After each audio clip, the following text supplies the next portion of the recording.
All right. So, hello.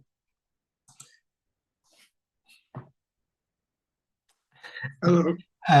It's my turn, I guess. It's this. This is whole and complete. This is everything. There isn't more. There isn't anything else. There isn't anything else than what seems to be happening. And even this isn't something. It's nothing. It's no thing. It's not something that can be known or experienced or achieved or lost. Can't be lost. What happens? What seems to be happening can't be lost, of course, either.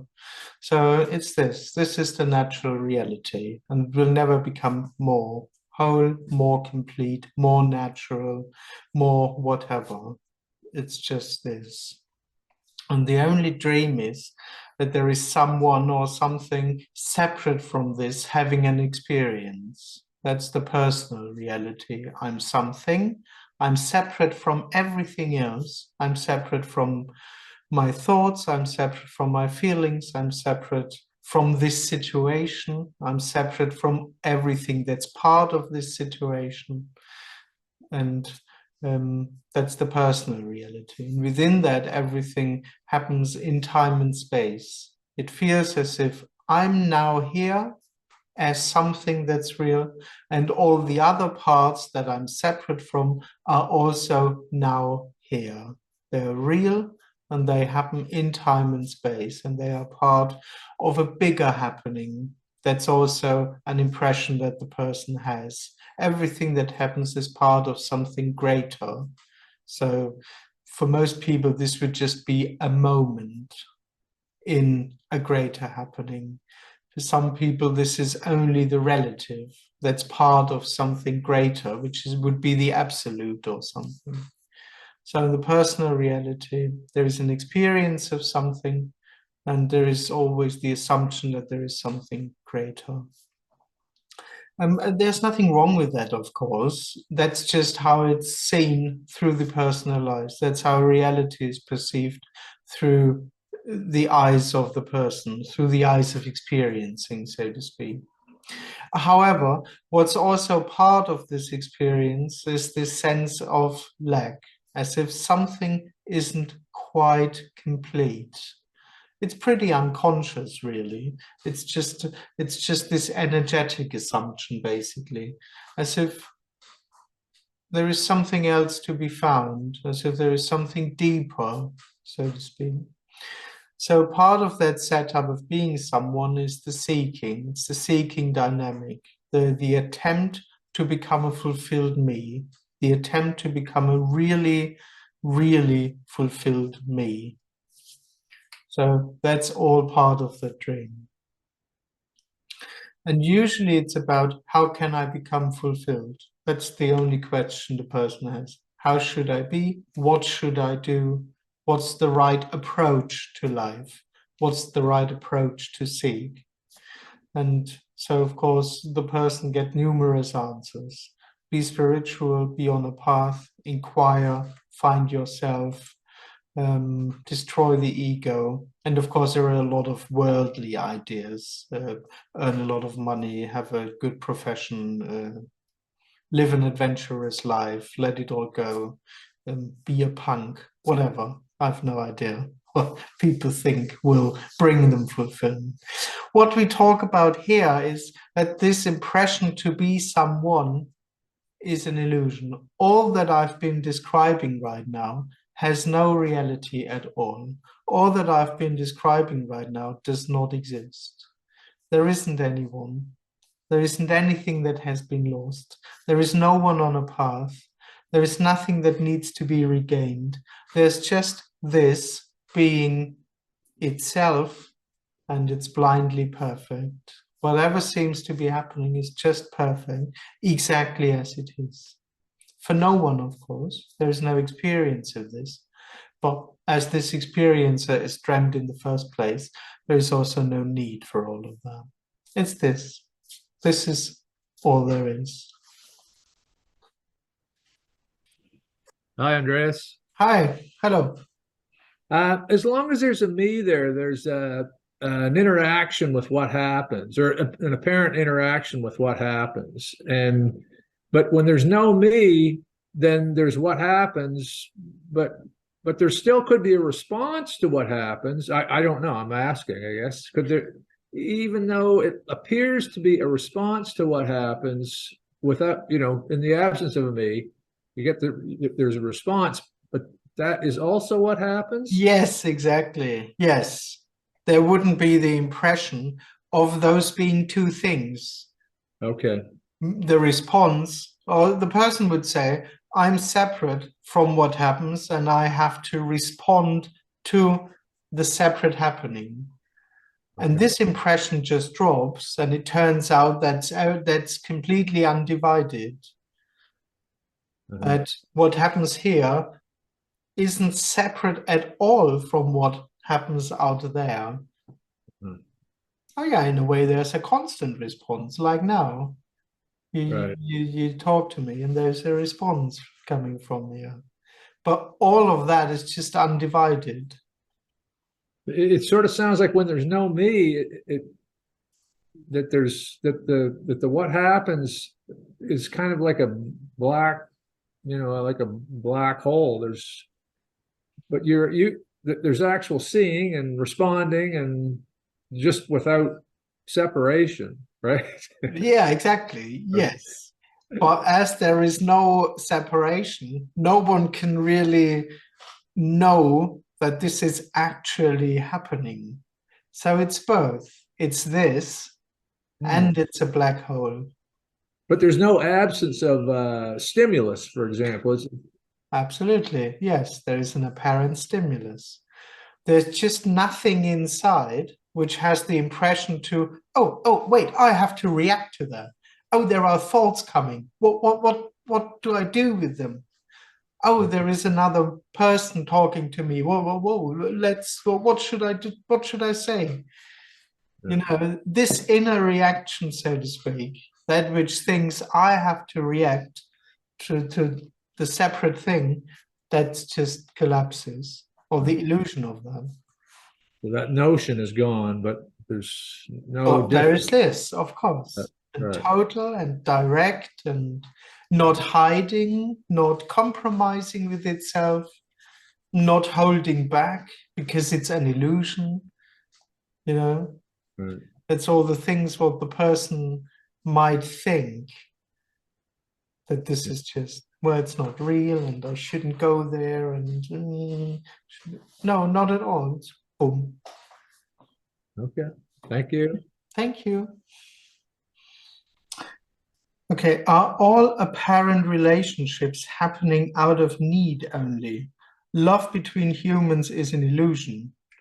Oh, well, no, there can just be love between humans, which would be what apparently happens.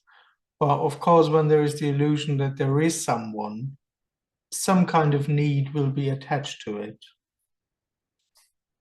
But there can be loving feelings between humans, but for no reason, without need, without there being a need.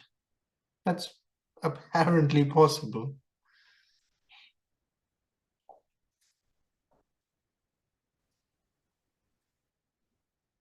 Andreas, Yes, so you don't know what this is. yes. I don't even know what you refer to when you say this. Oh, Yeah, that's weird. yeah, yeah. Mm. Okay, but there's this pointing and this apparently Yeah, that's happening, but there's no knowing. exactly. If you say so, that's happening, then Oh, you don't even know that that's oh no, happening. of course not. Oh no, I don't know that there's a pointing happening here. I mean, who would point to what, and what's supposed to be Intellectually, pointing at? you can understand that, no? Like that. Well, only apparently. The brain can understand some concepts, but it's not a real understanding, actually. It's empty. So seemingly I know what you talk about when you say this, but there is no inner comprehension and experiencing of that, actually. Oh. So I'm not dumb. Well, maybe I am, but I also thought like if you have and you don't have any feeling towards correlation or logic, like this happens and then that happens. You said this is complete fabrication. well, again, it would just be the brain understanding some concepts, but there's no inner relationship to that as a reality that really is like that. That there really is correlation and that there really is cause and Okay. effect and all that stuff. What about physical laws? Like they have these Physical laws. Oh, yeah. You understand them, but do you say that they're not true? Well, understand is a bit too much. But apparently, they are accepted. Apparently accepted. As, yeah, same, of course. There are no real physical laws. There's just what seems to be happening. And so far, that's stuff falling down. And apparently, you can read explanations in books why that's the case. And that can be repeated. Because there is this force, the G-force? No, I don't know. It's nothing. It's all empty. That doesn't make it wrong. Even if there's wrong, it's just not real. Even if something is falling, there's no object actually falling. I know all of that is undivided. Yeah. And unknowable. What this actually is, all of it, an object falling down and the seeing of the object falling down and being a body that sees an object falling down and being a body that sees an object falling down, knowing that there's a natural law. How that is as an undivided, inexperienced reality is unknowable. But at the same time, it's all there is. There is no deeper reality. There is no other reality than what seems to be happening. It's just exactly as it is for no one. And I'm incapable of describing that, explaining it, knowing it, like everyone else.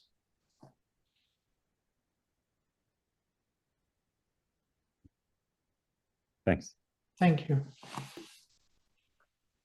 Hey, Andreas. Hello. I have a question. Please.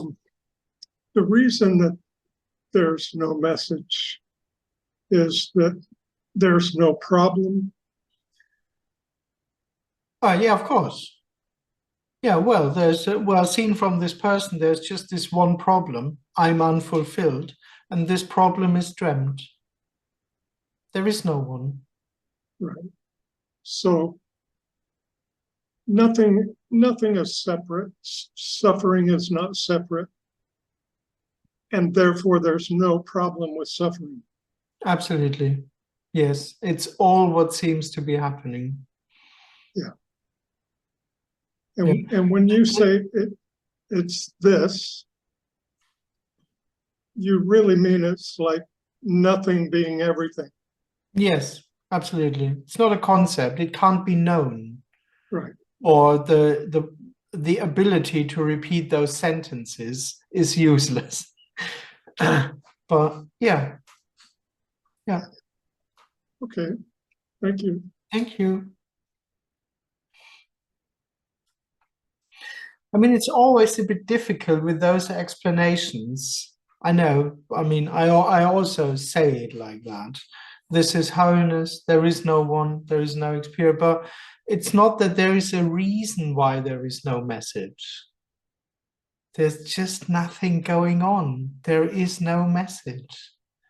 And then apparently the illusion of me seems to arise and suddenly lives in this world of seeking and answers and stuff. But that's just purely dreamt. So as I said, when we talk like that, for the person, it sounds like a conclusion, the end of seek. After a long process of seeking, I see that everything is whole and complete. And then, of course, there can't be a message. And it's not really meant like that. The seeking just never became real. And all explanations and concepts the seeker shares are just illusory. So I don't know that there is no message, or there is no reason in that sense why there is no message. The happening of me just never really started happening.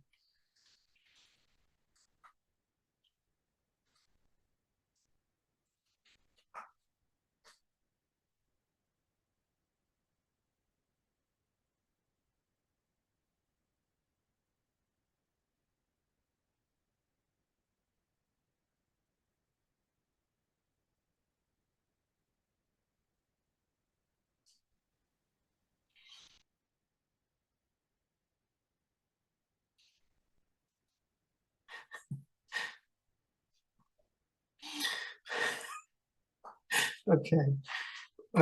When me is the subject and everything else an object, there is always a gap or a space between. When that separation collapses, can we say there are only verbs like eating, walking? Yeah. Yeah. Well, there's nothing wrong. We can say anything, but it still sounds, of course, if we are very precise, it still sounds like a state of beingness. The thing is, when there is no one, there's nothing saying anything. There's no one saying anything about reality. Nothing. There is no comprehension at all in here about reality. What I can still say, so to speak. Nothing. There is nothing.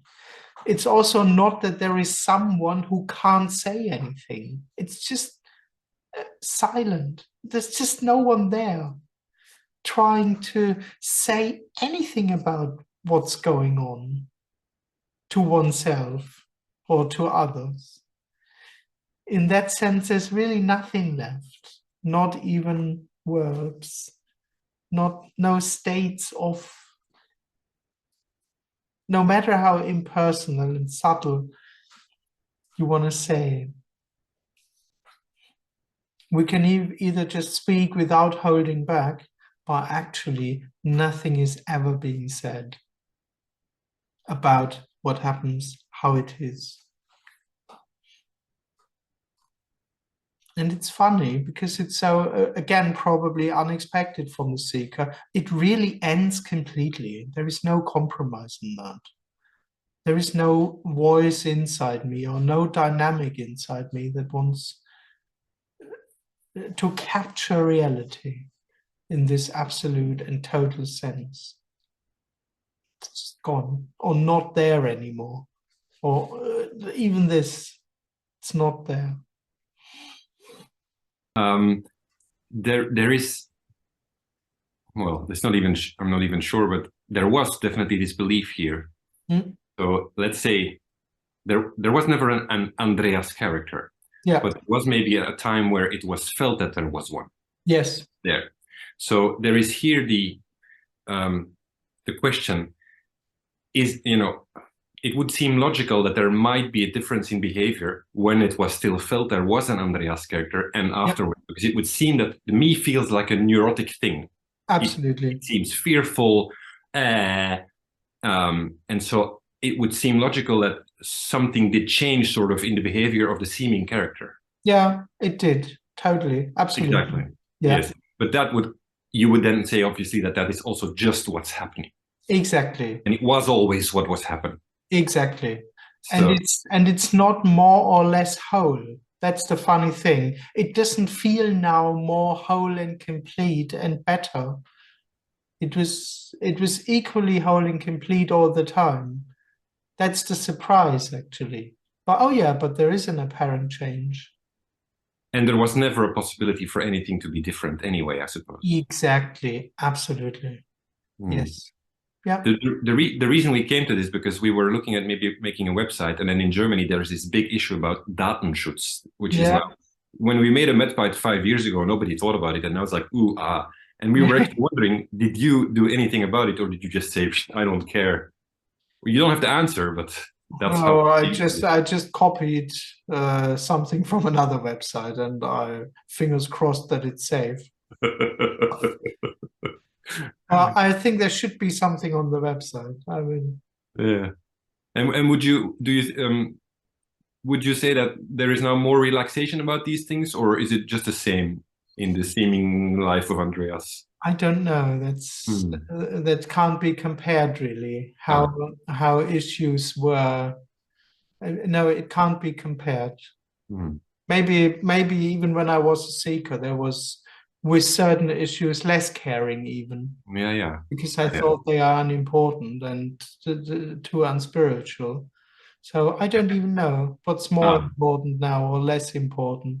Maybe there doesn't even have to be any logic at all, actually, in the whole thing. Exactly. Not at all. So really, it doesn't make sense. What happens doesn't need to make sense. Thanks, Andreas. Yes, thank you. Thanks. Can I ask something, Andreas? Yes. So obviously you've said to me initially in this meeting that none of this makes sense and it's not logical. So for me to ask this question is kind of, well, I can't because you'll just say it doesn't make sense. But if this is all timeless and nothing is really going anywhere, but within this apparent timelessness that's not going anywhere, there is still the appearance of movement and apparent change. So how do you kind of resolve those two? So yeah, that's it. All there is what seems to be happening. It's perfect. It's perfectly this for no one. So thank you very much for joining, and I wish you a lovely time. Nice to see you. Thank you very much. Thank you. Bye-bye. Bye. Nice to see you. Thank you. Thanks. Best Zoom ever. Thank you. Yeah, you weren't there. Short and sweet. Thank you. I got the best bit. Thanks. Thanks.